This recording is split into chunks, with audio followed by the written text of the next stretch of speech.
Como nós já vimos, o interior de uma célula ele é composto por várias organelas. Mas para essas organelas funcionarem, elas precisam de sais, elas precisam de nutrientes, precisam de energia. Vamos compreender, por exemplo, uma célula humana.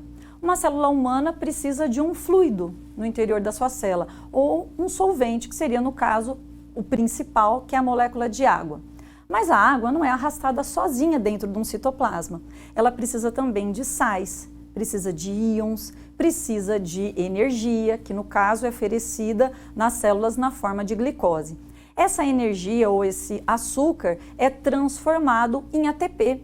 E esse ATP é uma molécula de transição que transfere energia, é uma carregadora de energia de uma atividade para outra dentro da célula.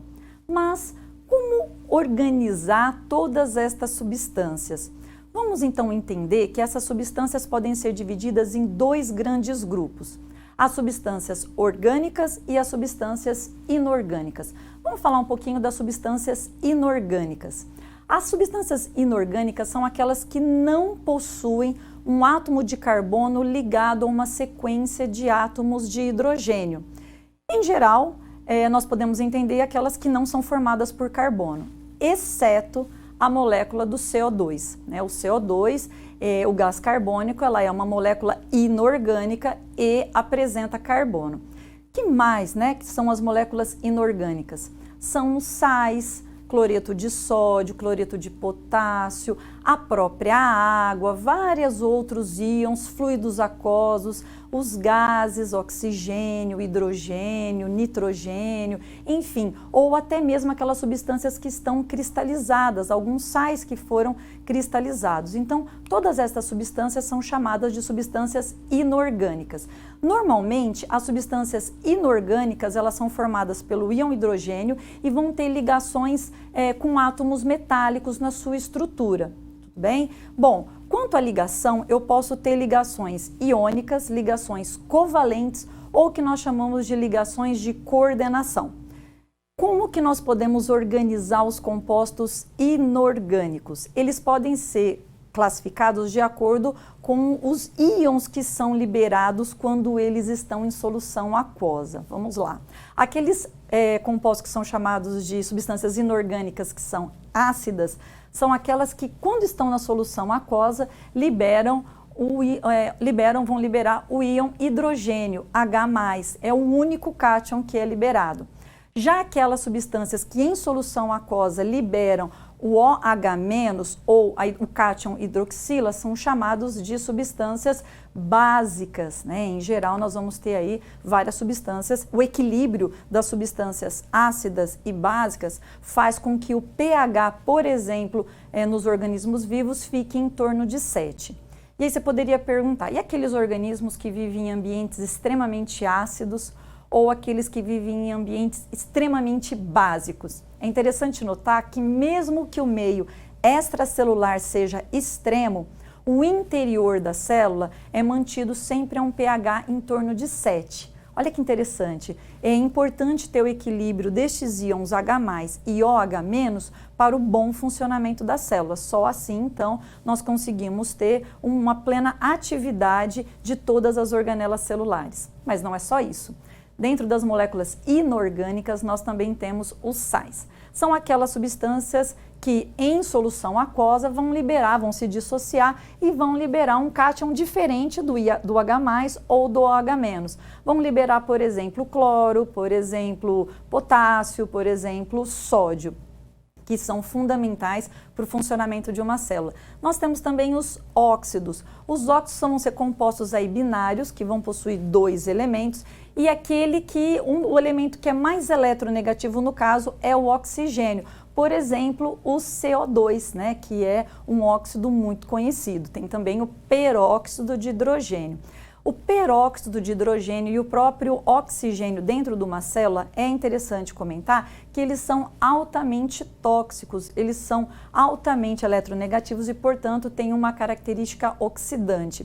Como que a célula se protege destes óxidos e peróxidos que são formados? Bem, como nós estamos falando de organismos que vivem num ambiente com oxigênio e podem se formar esses óxidos, ela produz algumas enzimas que vão consumir esses derivados tóxicos, fazendo com que o interior da célula ainda assim também fique protegido desses peróxidos de hidrogênio. O que isso faz? Esses óxidos eles podem danificar o material genético e alterar o funcionamento das proteínas.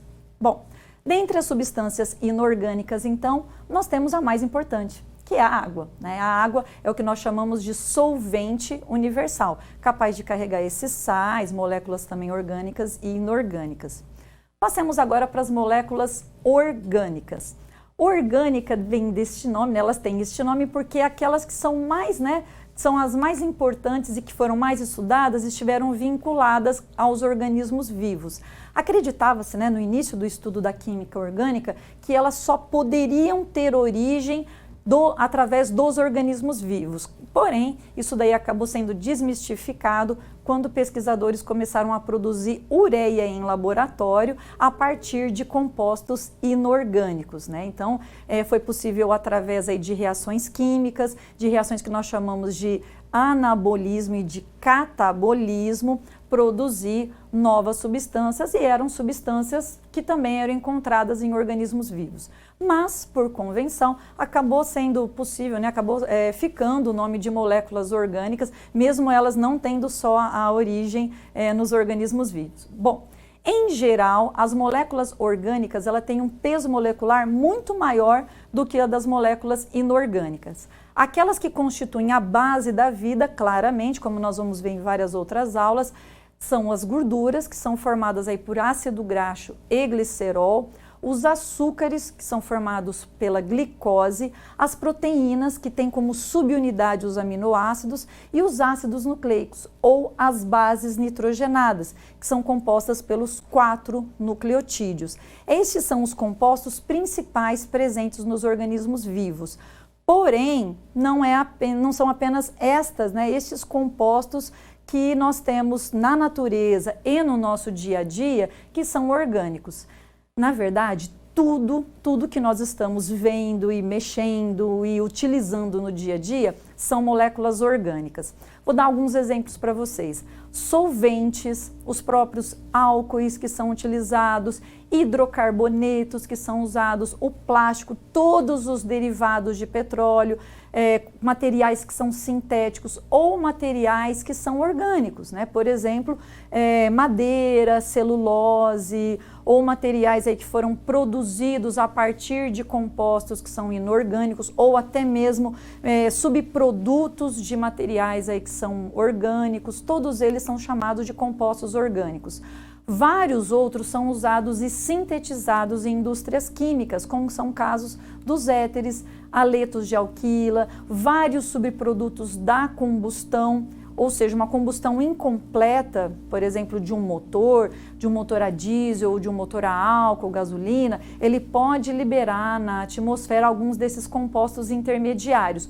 Muitos destes compostos são compostos extremamente nocivos e tóxicos, como é o caso de agrotóxicos. Os agrotóxicos são moléculas orgânicas que são encontradas, infelizmente, na natureza e que podem alcançar, através da nossa alimentação, o organismo humano, causar aí uma série de transtornos. Quais outras moléculas orgânicas que nós temos? As aminas, acetonas, ácidos carboxílicos, ésteres, aminas, todas estas são substâncias que nós chamamos de orgânicas e que apresentam sequências de carbono, como vocês podem ver na imagem, sequências de carbono que têm ligações de hidrogênio. Não apenas o hidrogênio, vale a pena lembrar. Nós podemos ter também grupos aminas, podemos ter ligações também com alguns metais e dessa forma são moléculas que, se orgânicas, elas são passíveis de serem metabolizadas ou então catabolizadas e como subprodutos liberarem o gás carbônico na atmosfera.